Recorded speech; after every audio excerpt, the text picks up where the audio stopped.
Hi guys, welcome back to the channel. This is where we look at my table tennis progress and everything that I do to try and get better. Obviously try and share as much as I can with you guys so that, if it's helping me to improve, it'll hopefully help you improve. This is something that I discovered at a practice session that we had a week or so ago at the Spinners Mill at Leigh St George. So there's a return board there, and the return board is generally used for practicing forehand and backhand to try and improve your consistency, but it's actually really useful for practicing serving. You can see here that it really does show you how much spin you get on your serves. So I was just kind of messing around with it, and then after a while I started to take it a little bit more seriously because I found it interesting from a number of different perspectives.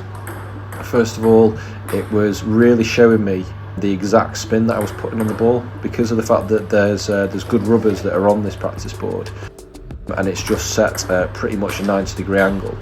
You can see exactly how much spin you're putting on it and the direction the spin is going in.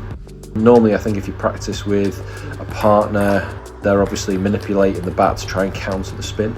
So with this you can see exactly how much you're putting on it. And I found this really useful because there were certain serves that I thought had a particular type of spin, and then when I actually did it, it was actually going in either a different direction or there wasn't anywhere near as much spin as I thought I was putting on it. And then similarly, there were other serves that I thought didn't have an awful lot of spin, and they did do. Particularly the backspin serves that I do. So if you see here like that, you see that goes straight down.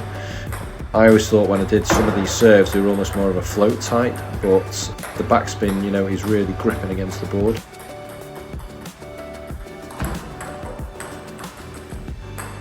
The other area where I thought this was really useful was to try and do very similar serving motions and create different types of spin.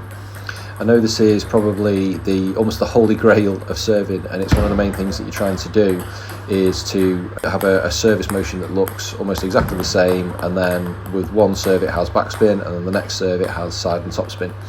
So again, this really allows you to kind of focus on that. It gets you away a little bit from thinking about the length, the depth and the speed of the serves, and it gets you really thinking about the spin. I know that those elements are important, but this kind of helps to really isolate thinking about the spin element of the serves.